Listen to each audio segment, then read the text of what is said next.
Pada video kali ini, kita akan membahas mengenai bagaimana cara membedakan sinus takikardia dengan supraventrikular takikardia atau SVT. Sinus takikardi dan SVT ini merupakan dua gangguan irama jantung yang cukup sering ditemukan di rumah sakit, terutama di IGD. Nah, sebelum kita membahas mengenai bagaimana cara membedakan kedua gangguan irama jantung tersebut, kita akan mereview sedikit mengenai irama jantung yang normal.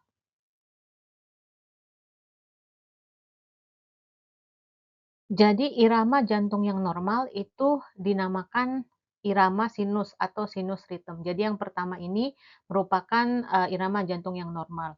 Karakteristiknya yang pertama iramanya reguler. Jadi kita bisa lihat suatu irama jantung reguler atau tidak itu dengan melihat jarak dari gelombang R ke gelombang R berikutnya selalu sama. Jadi ini gelombang R ke R berikutnya dan R berikutnya jaraknya itu selalu sama atau teratur. Nah, ini kalau di denyut nadi kita bisa rasakan denyut nadi pasien itu ketukannya selalu sama, yaitu tek tek tek tek teratur. Yang kedua, irama jantung yang normal itu memiliki heart rate atau frekuensi denyut jantung antara 60 sampai 100 kali per menit. Yang punya kita ini sekitar 70 kali per menit. Atau pada irama yang reguler seperti ini, kita bisa hitung secara cepat frekuensi denyut jantungnya, yaitu dengan melihat ada berapa kotak besar di antara uh, 2R. Jadi di antara gelombang R yang satu sama yang 2 kita lihat ada berapa, ini sekitar 4 kotak besar ya. Jadi 300 dibagi 4 kotak besar, yaitu sekitar 75 kali per menit, jadi masih normal.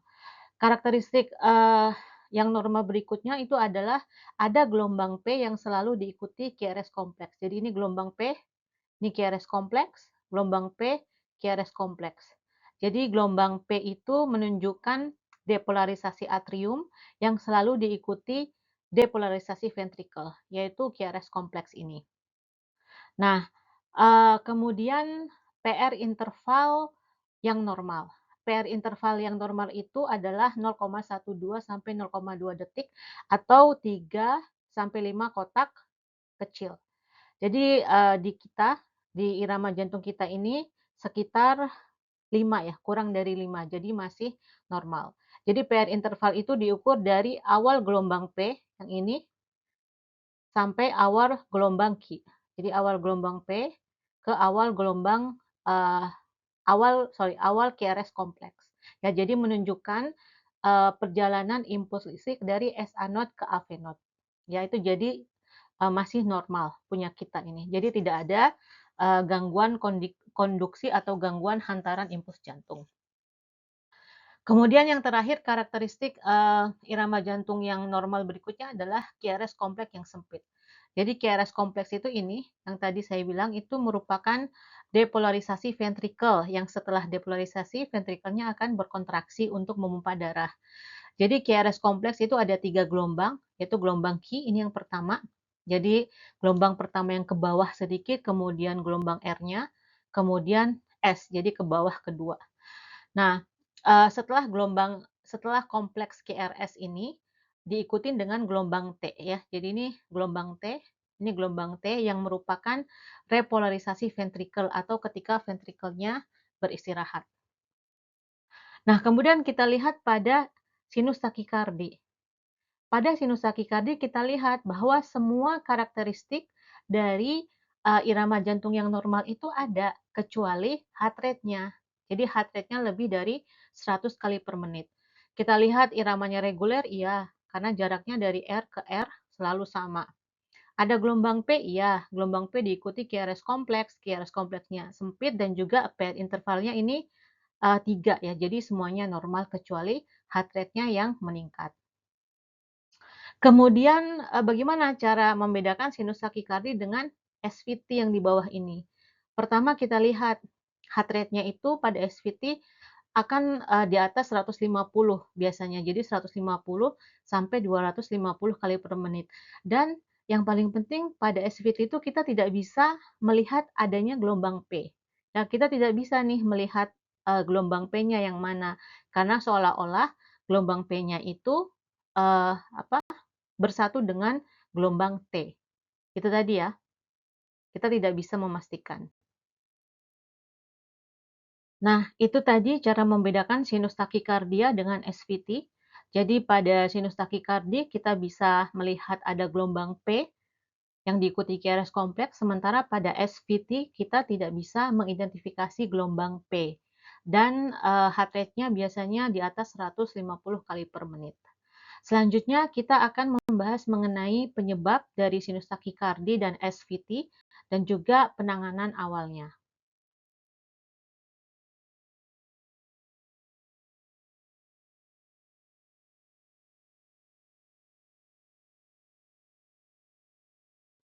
Oke, sekarang kita akan membahas mengenai penyebab sinus takikardia. Jadi pada sinus takikardia, gangguannya itu bukan pada jantung, jadi bukan pada pacemaker-nya, bukan pada sumber impuls listriknya ataupun adanya gangguan konduksi jantung. Jadi tidak ada gangguan sama sekali, tapi merupakan respon jantung terhadap gangguan tubuh tertentu. Jadi penyebab sinus takikardia itu dari luar jantung. Jadi peningkatan aktivitas saraf simpatis atau penurunan aktivitas saraf parasimpatis itu akan meningkatkan denyut jantung. Nah, sinus takikardia itu normal apabila kita sedang berolahraga ataupun pada kehamilan. Takikardi juga bisa terjadi pada seseorang yang mengalami nyeri atau takut.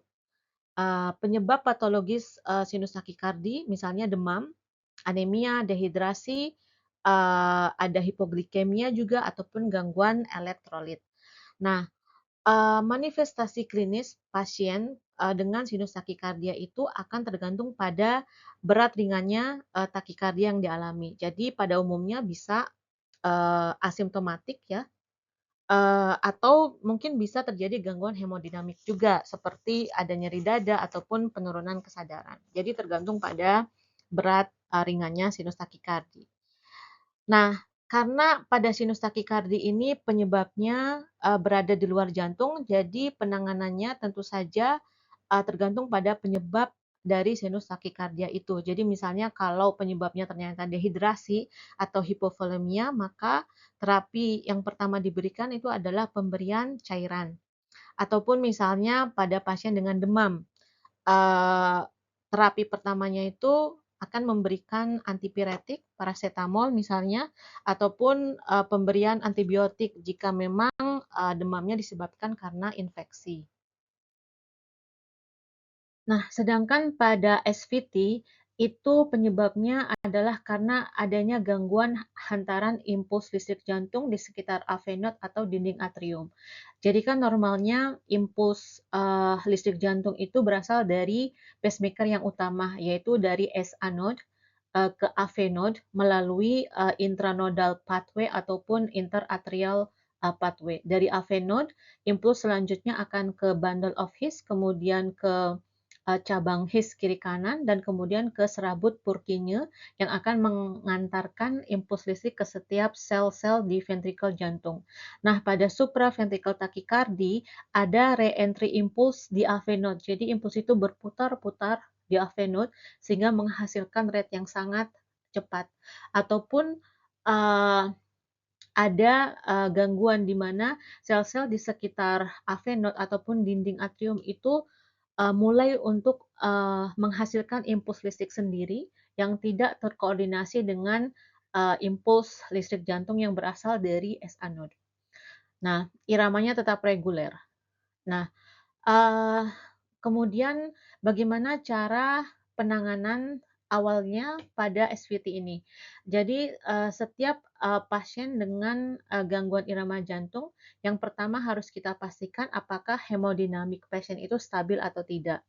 Jadi, tanda-tanda hemodinamik yang terganggu, yang tidak stabil, itu contohnya ada penurunan kesadaran, pasiennya tertidur terus ataupun meracau, tidak nyambung, bingung, gitu. Terus ada nyeri dada, akral dingin, ataupun ketika kita cek capillary refill time-nya ternyata memanjang atau lebih dari 2 detik. Penurunan tekanan darah dan sesak juga merupakan tanda hemodinamik yang tidak stabil. Kemudian, penanganan awal. Jadi, penanganan awal SPT ini akan bergantung pada kondisi klinis pasien tadi. Apabila, hemodinamiknya masih stabil, maka akan dilakukan, vagal manuver. Jadi tekniknya ini banyak ya untuk vagal manuver. Salah satunya yaitu mengedan atau masase arteri karotis. Nah, penanganan yang kedua itu, ini pasiennya masih, masih cukup stabil, yaitu dengan pemberian, injeksi adenosin 6 miligram IV push cepat kemudian diikuti 20 cc NaCl. Jadi biasanya kita berikannya, pakai 3-way, jadi, adenosin 6 miligram kemudian dilanjutkan dengan, 20 cc NaCl di port yang satunya, kemudian kita angkat tangan pasien supaya adenosinya cepat masuk ke dalam, eee, ke dalam aliran darah. Nah, apabila, pasiennya itu hemodinamiknya tidak stabil, maka mungkin memerlukan tindakan synchronized cardioversion. Nah, ini tentu saja dengan persetujuan dari keluarga terlebih dahulu dan juga, diberikan sedasi terlebih dahulu.